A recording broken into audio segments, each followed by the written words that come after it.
Hello students, देखो हम start करते हैं एबायोटिक एसिड। जो एबायोटिक एसिड है वो एग्जाम्पल है टर्पिनोइड्स और कैरेटिनोइड्स का। ठीक है, कैरेटिनोइड्स क्या होते हैं? जिनके अंदर जो टर्पिनोइड्स का स्ट्रक्चर काफ़ी लेंदी होता है, मतलब more than 3 isoprene unit present होती है, तो उस टर्पिनोइड्स को ही हम क्या बोलते हैं? कैरेटिनोइड्स बोलते हैं।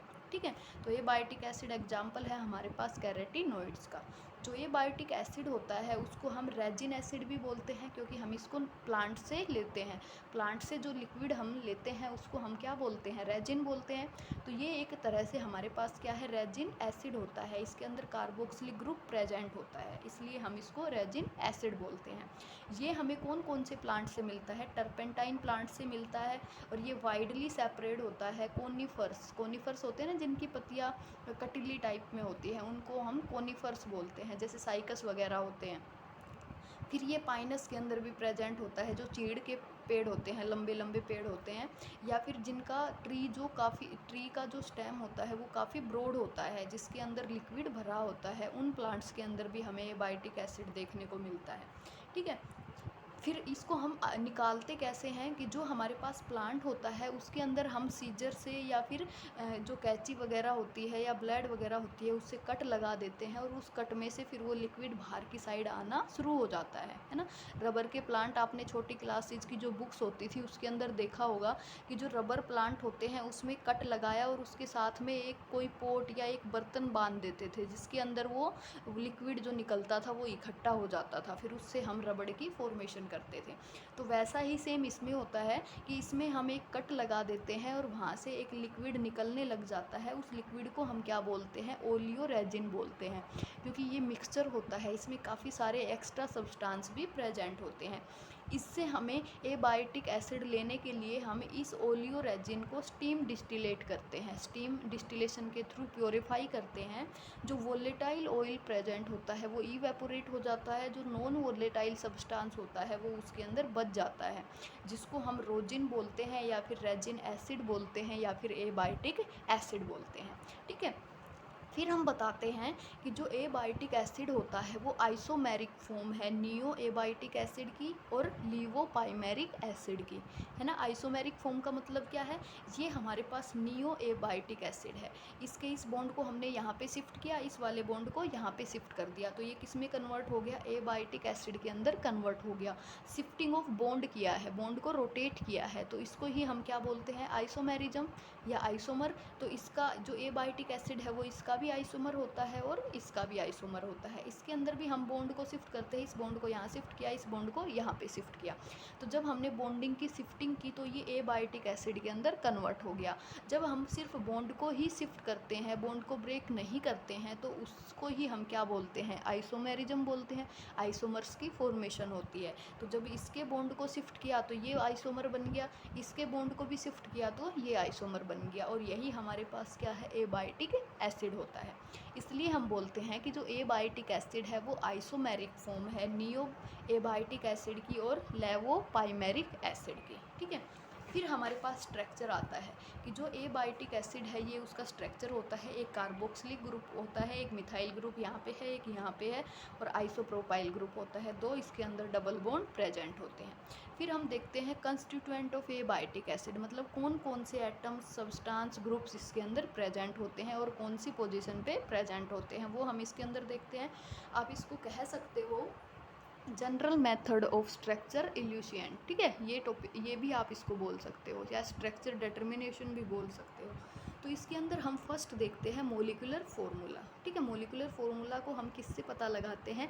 जो स्पेक्ट्रोस्कोपी होती है, एनएमआर हो गया, आईआर हो गया, यूवी स्पेक्ट्रोस्कोपी हो गया, तो इनकी हेल्प से हम इसके स्ट्रक्चर को आइडेंटिफाई करते हैं। इसके अंदर कार्बन 20 है, हाइड्रोजन 30 होता है, ऑक्सीजन 2 होता है, तो इससे हमें पता लगता है कि इसके अंदर कौन कौन से एटम प्रेजेंट होते हैं, और उनका फिर हम इससे इसका मोलिकुलर वेट भी निकाल सकते हैं। फिर आता है कि जो एबायोटिक एसिड होता है उसको हम सोडियम बाइकार्बोनेट के साथ अगर रिएक्ट कराते हैं तो कार्बन डाइऑक्साइड बाहर निकलती है, जिसको हम एफ्रेंस बोलते हैं, है ना। जो एक वाइट सी जो गैस बाहर निकलती है वो क्या होती है, कार्बन डाइऑक्साइड होती है। तो इस कार्बन डाइऑक्साइड के रिलीज से हमें पता लगता है कि जो एबायोटिक एसिड है उसके अंदर कार्बोक्सिलिक ग्रुप प्रेजेंट होता है। जो आप क्लास के अंदर प्रैक्टिकल भी करते थे, जो ग्रुप डिटर्मिनेशन की प्रैक्टिकल करते थे, तो कार्बोक्सिलिक एसिड का टेस्ट हम यही करते थे कि जो हमारे पास कंपाउंड है उसको रिएक्ट कराते थे सोडियम बाइकार्बोनेट के साथ। जब कार्बन डाइऑक्साइड गैस बाहर निकलती है तो इसका मतलब क्या होता है, कार्बोक्सिलिक ग्रुप प्रेजेंट होता है, ठीक है। फिर हमारे पास आता है कि इसके अंदर हमारे पास मतलब जब हम इसका कैटालिटिकल हाइड्रोजिनेशन करते हैं, है ना, जो एबायोटिक एसिड है हमारे पास जिसका मोलिकुलर फॉर्मूला ये है, कार्बन 20 है, 19 तो हमें यहाँ लिख दिया, एक यहाँ पे है, ऑक्सीजन 2 है, हाइड्रोजन 30 है, 29 ये है और एक ये है, तो हमने कार्बोक्सिलिक ग्रुप को बाहर अलग से लिख दिया है। सेम वही कार्बन 20 है, हाइड्रोजन 30 है और जो ऑक्सीजन है वो 2 है। जब हम इसका हाइड्रोजनेशन करते हैं तो इसके अंदर कार्बन जो हाइड्रोजन है वो 4 ज़्यादा हो जाते हैं। पहले इसके अंदर हाइड्रोजन कितने थे, 30 थे, 29 + 1 30 हो गए। जब हमने इसका हाइड्रोजनेशन किया निकल कैटालिस्ट की प्रेजेंस में तो हाइड्रोजन के नंबर 34 हो गए। पहले 30 थे फिर 34 हो गए, मतलब 4 हाइड्रोजन एक्स्ट्रा ऐड हो गए इसके अंदर। तो देखो हमने इसका क्या किया है, हाइड्रोजनेशन किया, तो इसके अंदर 4 हाइड्रोजन ऐड होते हैं, मतलब एक डबल बॉन्ड को सिंगल बॉन्ड में कन्वर्ट करने के लिए 2 हाइड्रोजन चाहिए, दूसरे डबल बॉन्ड को भी सिंगल बॉन्ड में कन्वर्ट करने के लिए 2 हाइड्रोजन चाहिए। तो कितने हाइड्रोजन हो गए, 4 हाइड्रोजन। तो इसमें हमने 4 हाइड्रोजन ऐड किया है। तो इस रिएक्शन से हमें क्या पता लगा कि इसके अंदर 4 हाइड्रोजन ऐड होते हैं, इसका मतलब इसके अंदर 2 डबल बॉन्ड प्रेजेंट होते हैं, ठीक है। जो COOH ग्रुप है वो हाइड्रोजन बच जाता है और कार्बन डाइऑक्साइड यहाँ से बाहर निकल जाता है। तो देखो फिर हम इसके अंदर नेक्स्ट स्टेप होता है कि इसके अंदर कितनी रिंग प्रेजेंट होती है ना। वो हमने पहले भी देखा था कि जो हमारे पास इस टाइप से था, देखो पहले भी हमने किया था, जो हमने टर्पिनोइड्स किया था उसका जनरल जो डिस्क्रिप्शन किया था कि हमारे पास कार्बन हाइड्रोजन प्रेजेंट होते हैं, है ना, ऑक्सीजन भी प्रेजेंट हो सकता है, नाइट्रोजन भी हो सकता है, लेकिन हमें देखना क्या है, सिर्फ कार्बन एंड हाइड्रोजन को देखना है। जब कार्बन का नंबर n होता है और हाइड्रोजन का नंबर हमारे पास 2n+2 होता है तो इससे शो होता है कि ये एसाइक्लिक होता है। एसाइक्लिक मतलब इसके अंदर कोई भी साइकिल प्रेजेंट नहीं होती है, कोई भी रिंग प्रेजेंट नहीं होती है। जब कार्बन का नंबर n है, हाइड्रोजन का नंबर 2n है, तो इसका मतलब क्या है, इसके अंदर एक रिंग प्रेजेंट होती है, ठीक है। ये मोनोसाइक्लिक होता है या फिर ये मोनोसाइक्लिक होता है। जब हमारे पास ये स्ट्रक्चर चेंज होता है CnH2n -2 के अंदर, ठीक है, तो इसके अंदर 2 रिंग प्रेजेंट होती है। जब ये CnH2n -4 के अंदर कन्वर्ट होता है तो इसमें 3 रिंग्स प्रेजेंट होती है या ये ट्राईसाइक्लिक होता है। जब CnH2n -6 होता है तो इसके अंदर 4 रिंग प्रेजेंट होती है या फिर ये टेट्रासाइक्लिक होता है, टेट्रासाइक्लिक, ट्राईसाइक्लिक, और ये हमारे पास ये मोनो हो गया, ये डाईसाइक्लिक, ठीक है। तो इनके बेस पे हम बताते हैं कि इनके अंदर कितनी रिंग प्रेजेंट होती है, और ये कार्बन और हाइड्रोजन के नंबर हमने उसके सारे डबल बॉन्ड को सिंगल में कन्वर्ट करने के बाद देखना है ना। जैसे हमारे पास एबायोटिक एसिड है, एबायोटिक एसिड इस टाइप से है, यहाँ पे भी हमारे पास क्या है, रिंग प्रेजेंट होती है, आइसोप्रोपाइल है, एक यहाँ पे डबल बॉन्ड है, एक यहाँ पे डबल बॉन्ड है, यहाँ पे COH है, यहाँ पे CH3 है। तो यहाँ पे तो हमारे पास इसका मोलिकुलर फॉर्मूला C20 है, H30 है और ऑक्सीजन 2 होता है। जब हमने इसको हाइड्रोजनेज कर दिया, हाइड्रोजन को इसके अंदर ऐड कर दिया, 4 हाइड्रोजन ऐड होंगे, 2 इस डबल बॉन्ड पे, 2 इस डबल बॉन्ड पे, तो इसका जो मोलिकुलर फॉर्मूला बनेगा वो क्या बनेगा, C19, है ना। 19 क्यों होगा, क्योंकि यहाँ से CO2 गैस भी बाहर निकलती है, CO2 गैस बाहर निकलती है, तो दोनों तो ऑक्सीजन बाहर निकल गई और एक कार्बन बाहर निकल गया, तो कार्बन कितना बच गया, 19 बच गया। हाइड्रोजन एज इट इज है, 30 तो पहले थे, 4 हमने और ऐड कर दिए, तो हाइड्रोजन कितने हो गए, 34 हो गए। अब हम इस स्ट्रक्चर को देखते हैं, इसको अगर हम डिवाइड करते हैं तो देखो कार्बन हमारे पास 19 है, हाइड्रोजन डबल हो गया 19 का, 38 हो गया। 38 में से अगर हम 4 माइनस कर देते हैं तो हमारे पास सेम यही मोलिकुलर फॉर्मूला बन जाता है। तो ये किससे बिलोंग करता है, H2n-4 से, ठीक है। ये वाला स्ट्रक्चर किससे बिलोंग करता है, कार्बन n हाइड्रोजन 2n-4 है ना। 2n का मतलब 19 इंटू 2 तो कितना हो गया ये 38 में से 4 माइनस कर दिया तो हमारे पास 34 बच गया। तो इसका मतलब है कि ये इस वाले फॉर्मूले से बिलोंग करता है। तो इसके अंदर कितनी रिंग प्रेजेंट होती है, 3 रिंग प्रेजेंट होती है। तो इसके मोलिकुलर फॉर्मूला को हाइड्रोजनेशन होने के बाद जो मोलिकुलर फॉर्मूला बचता है उसको देख के हम इसके अंदर नंबर ऑफ रिंग्स बता सकते हैं। जैसे यहाँ पे बताया है कि ये बिलोंग किससे करता है, C19H34 है, ऑक्सीजन भी बाहर निकल जाता है कार्बन डाइऑक्साइड की फॉर्म में। फिर ये हमारे पास बिलोंग करता है 19 कार्बन बचते हैं यहाँ पे, है ना, और ये हमारे पास 4। तो ये क्या स्ट्रक्चर बन गया, ये वाला स्ट्रक्चर बन गया। तो इससे हमें पता लगा कि जो एबायोटिक एसिड है वो ट्राईसाइक्लिक होता है, इसके अंदर 3 रिंग्स प्रेजेंट होती है, ठीक है। फिर हमारे पास 4th आता है इसके अंदर, है ना, ये सेम वही है, यही वाला चलता आ रहा है, ठीक है। फिर हमारे पास 5 है इसके अंदर डिहाइड्रोजिनेशन, कि ये हमारे पास एबायोटिक एसिड है, इसके अंदर हमने क्या किया, हाइड्रोजन को रिमूव करना है। जब हम हाइड्रोजन को रिमूव करते हैं कैटालिस्ट के प्रेजेंस में, या सेलेनियम हो सकता है, सल्फर हो सकता है, प्लेडिनियम हो सकता है, तो जहाँ जहाँ पे ऑक्सीजन होती है वो सारी वहाँ से रिमूव हो जाती है और सारे सिंगल बॉन्ड डबल बॉन्ड के अंदर कन्वर्ट कर जाते हैं, ठीक है। यहाँ से CO2 भी साथ में बाहर निकलती है। तो जब हम एबायोटिक एसिड को डिहाइड्रोजिनेज करते हैं तो ये रेटिन स्ट्रक्चर के अंदर कन्वर्ट होता है। जो ये स्ट्रक्चर है ये कौन सा है, रेटिन स्ट्रक्चर होता है। जब अब देखो अगर हम रेटिन का वापस से हाइड्रोजिनेशन कर दे तो ये एबायोटिक एसिड में कन्वर्ट हो जाएगा। तो जब हमें रेटिन का सिंथेसिस पता लग जाएगा तो हम एबायोटिक एसिड का भी सिंथेसिस कर सकते हैं, ठीक है। तो ये हमारे पास क्या है, एबायोटिक एसिड है। एबायोटिक एसिड को जब हमने डिहाइड्रोजिनेज किया, यहाँ पे क्या है, डिहाइड्रोजिनेशन किया, तो ये रेटिन के अंदर कन्वर्ट हो गया। ये हमारे पास क्या है, रेटिन है। जब रेटिन का ऑक्सीडेशन करते हैं तो जो ये वाला डबल बॉन्ड है यहाँ पे, इसके अंदर कीटोन ग्रुप आ जाते हैं, तो इसको हम क्या बोलते हैं, रेटिन क्विनिन बोलते हैं, क्विनोन बोलते हैं, ठीक है।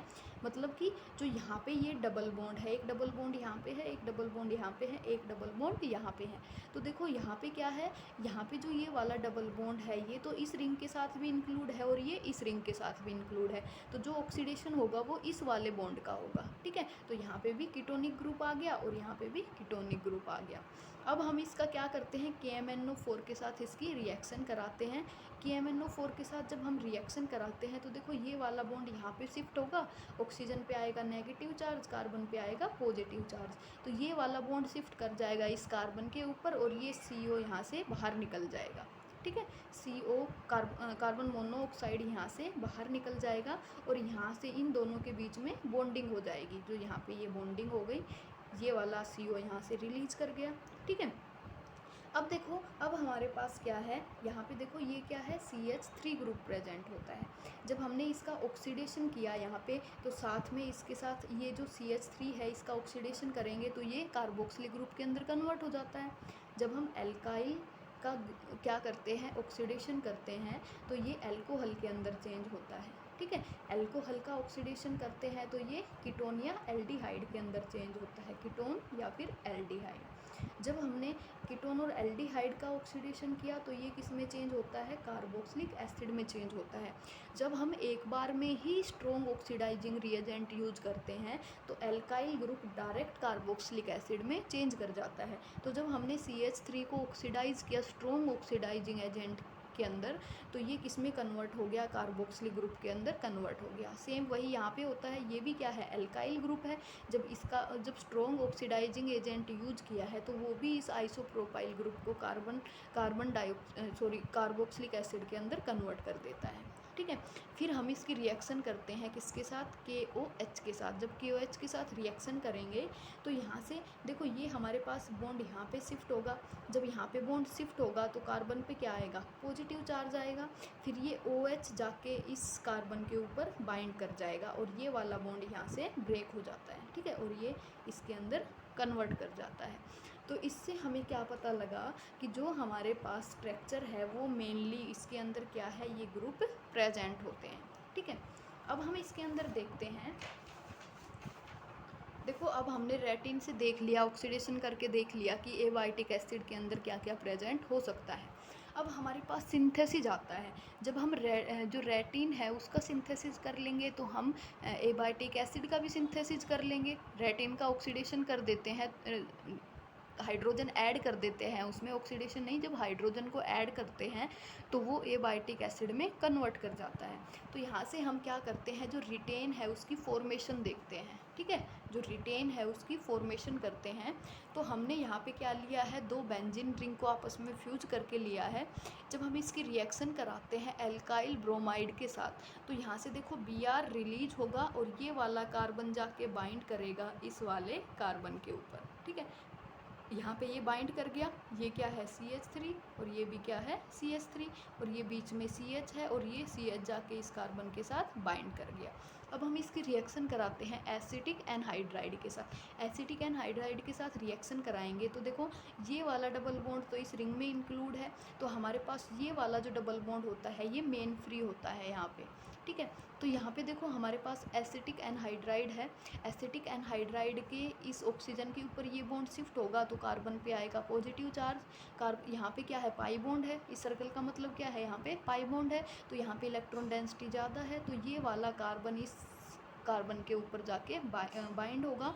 तो ये वाला कार्बन इस कार्बन के साथ बाइंड हो गया, देखो ये वाला कार्बन, ठीक है।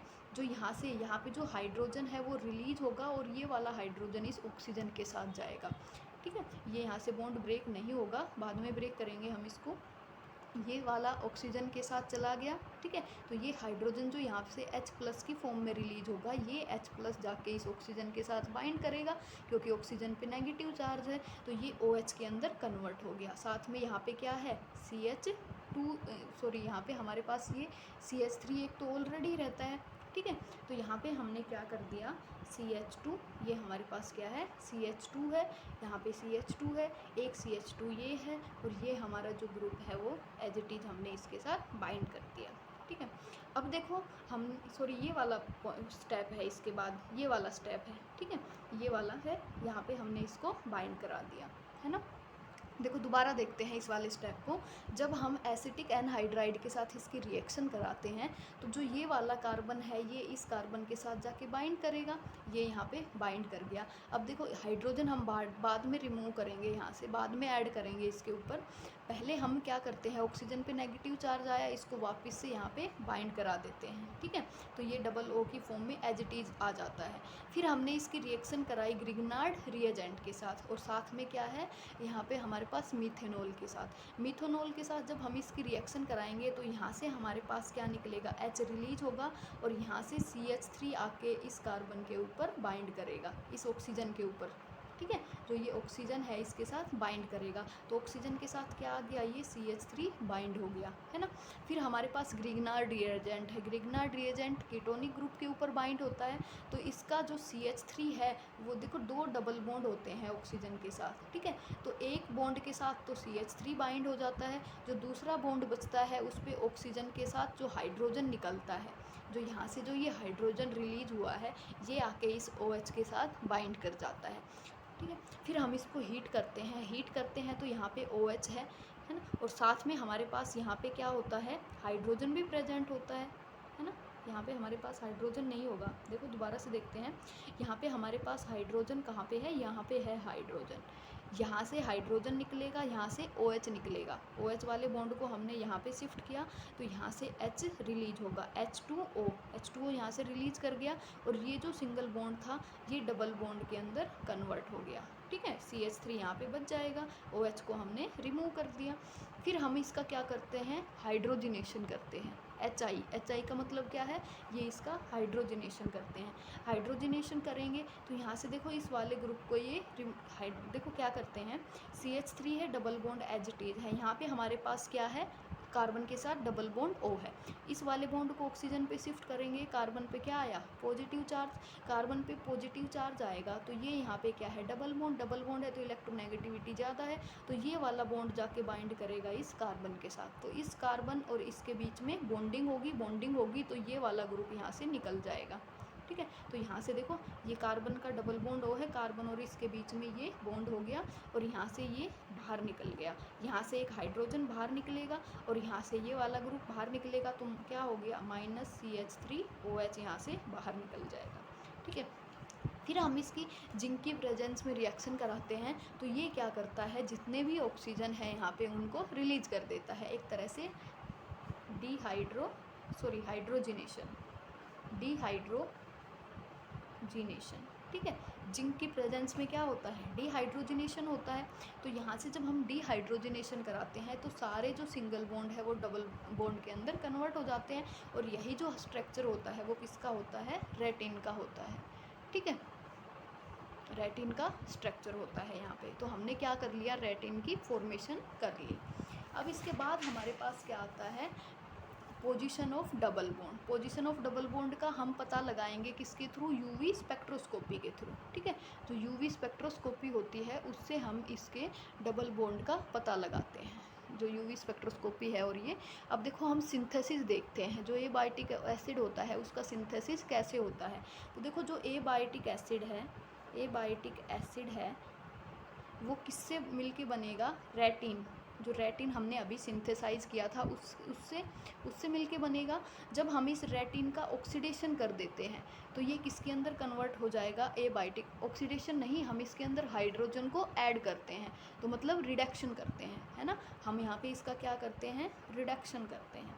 तो रिडक्शन करेंगे तो रेटिन किस में कन्वर्ट होगा, एबायोटिक एसिड के अंदर कन्वर्ट कर जाएगा। वो हम ऐसे देख सकते हैं, मान लो ये हमारे पास रेटिन है, ये हमारे पास स्ट्रक्चर किसका है, रेटिन का है, ठीक है। यहाँ पे फिर से एक, यहाँ पे हमारे पास क्या है, डबल बॉन्ड, यहाँ पे हमारे पास क्या लगा है, CH3 लगा होता है, ठीक है। यही किसका स्ट्रक्चर होता है, रेटिन का स्ट्रक्चर होता है। अब देखो ये जो रेटिन है इसका हमने क्या कर दिया, रिडक्शन कर दिया। रिडक्शन का मतलब क्या है, जो डबल बॉन्ड है, जो एक तरह से फ्री डबल बॉन्ड है, वो सारे किस में कन्वर्ट हो जाएंगे, सिंगल बॉन्ड के अंदर कन्वर्ट कर जाएंगे। यहाँ पे हमारे पास क्या है, ये, ठीक है, ये आइसोप्रोपाइल ग्रुप है। सारे जो डबल बॉन्ड थे वो किस में कन्वर्ट हो गए, सिंगल बॉन्ड के अंदर कन्वर्ट हो गए। यहाँ पे हमारे पास क्या है, CH3 ग्रुप लगा है, ठीक है। यहाँ भी हाइड्रोजन है, यहाँ भी हाइड्रोजन है, यहाँ पे भी हाइड्रोजन है, यहाँ पे भी, सब जगह पे हाइड्रोजन प्रेजेंट होता है। अब हम इसके अंदर वापस से क्या करते हैं, डिहाइड्रोजिनेशन करते हैं।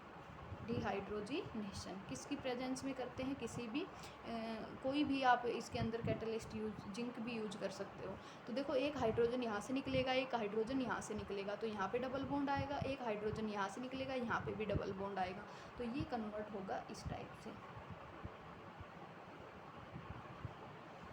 ये आइसोप्रोपाइल ग्रुप है, एक डबल बॉन्ड यहाँ आ गया, एक डबल बॉन्ड यहाँ पे आ गया, यहाँ पे हमारे पास क्या है, CH3 ग्रुप प्रेजेंट होता है, ठीक है। अब हम इसके अंदर क्या करते हैं कि हम इसका ऑक्सीडेशन करते हैं। ऑक्सीडेशन कब करेंगे, पहले हम इसकी रिएक्शन कराएंगे CH3I के साथ। जब हम CH3I के साथ रिएक्शन कराएंगे तो जो ये CH3I होता है, यहाँ पे भी देखो, यहाँ से भी हम हाइड्रोजन को रिमूव करते हैं, एक हाइड्रोजन यहाँ से निकलेगा, एक हाइड्रोजन यहाँ से निकलेगा, तो यहाँ पे भी क्या आता है, डबल बॉन्ड फॉर्मेशन होती है।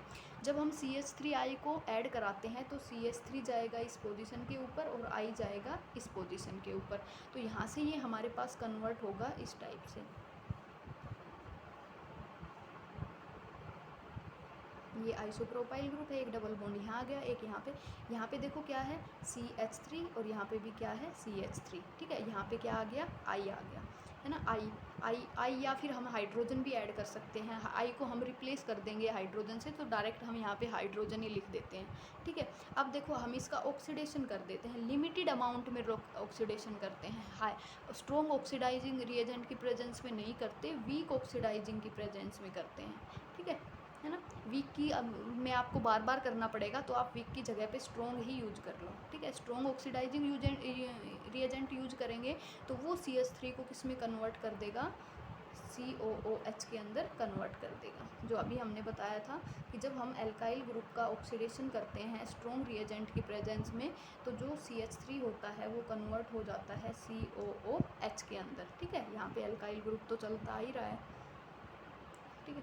तो देखो ये हमारे पास स्ट्रक्चर किसका बन गया, एबायोटिक एसिड का, एबायोटिक एसिड। और यही हमारे पास क्या होता है, सिंथेसिस होता है एबायोटिक एसिड का। देखो ये आप यूँ भी बोल सकते हो कि इस CH3 को कर दिया, इसको भी तो कर सकता है। हम यहाँ पे लिमिट लगा देते हैं, है ना, कि ये एक बार में एक ही कार्बोक्सिलिक एसिड को करेगा, फिर इसको दोबारा से करेगा, लेकिन हम प्रोसेस को यहीं स्टॉप कर देते हैं तो हमें सिर्फ एक कार्बोक्सिलिक एसिड ही मिलता है। और यही हमारे पास क्या होता है, एबायोटिक एसिड होता है। तो यहाँ पे हमारा एबायोटिक एसिड कंप्लीट है। अगर आपको समझ में नहीं आता है तो आप मुझे बता सकते हो, ठीक है।